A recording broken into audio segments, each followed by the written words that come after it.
മുല്ലപ്പെരിയാറിൽ ജലനിരപ്പ് rule curve ലെവലിന് മുകളിൽ തുടരുന്നു. നിലവിൽ 136.25 അടിയാണ് മുല്ലപ്പെരിയാർ ഡാമിന്റെ ജലനിരപ്പ്.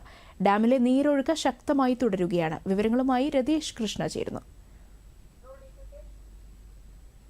ഇന്ന് ഉച്ചയ്ക്ക് ശേഷം ഡാം നിലവിൽ തുറന്നു വിട്ടതിന് ശേഷവും മുല്ലപ്പെരിയാറിലെ ജലനിരപ്പ് ഉയർന്ന അളവിൽ തന്നെയാണ് തുടരുന്നത്. ഏറ്റവും ഒടുവിൽ ലഭിക്കുന്ന കണക്കുകൾ പ്രകാരവും 136.25 അടിയാണ് നിലവിലെ വെള്ളം. അതായത് റൂൾ കർവ് 136 അടിക്ക് മുകളിലാണ്.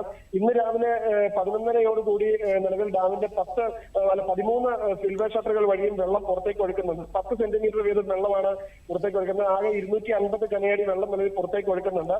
പക്ഷേ ഡാമിലേക്കുള്ള നീരൊഴുക്ക് ശക്തമായി തന്നെ തുടരുന്നതിനാൽ ജലനിരപ്പ് കാര്യമായി ഡാമിൽ കുറഞ്ഞിട്ടില്ല. നിലവിലെ ഡാമിലേക്കുള്ള നീരൊഴുക്ക് 3036 ഘനയടി വെള്ളം ഡാമിലേക്ക് ഒഴുകിയെത്തുന്നുണ്ട്. അതേസമയം തമിഴ്നാട് 2117 ഘനയടി വെള്ളം കൊണ്ടുപോകുന്നുമുണ്ട്. എന്നാൽ ഈ വെള്ളം റൂൾ കർവ് ലെവലിലേക്ക് എത്തിക്കുന്നത് വരെ നിലവിൽ തുറന്നുവിടാനാണ് നിലവിൽ അധികൃതർ തീരുമാനിച്ചിരിക്കുന്നത്. ഈ വെള്ളം തുറന്നുവിടുന്ന പെരിയാറിന്റെ ഇരുകരകളിലും നിലവിൽ കനത്ത ജാഗ്രതാ നിർദ്ദേശം നൽകിയിട്ടുണ്ട്.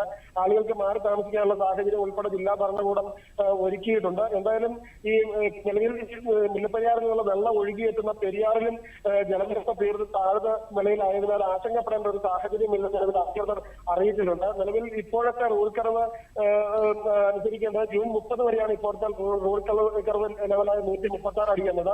ഈ ജൂൺ 30 കഴിഞ്ഞാൽ ഈ റൂൾ കർവിന്റെ അളവ് മാറും. അതോടുകൂടി മറ്റൊരു തലത്തിലേക്കായിരിക്കും ഈ സംഭവം എത്തുക എന്നുള്ളതാണ് നിലവിൽ അറിയിക്കാനുള്ളത്.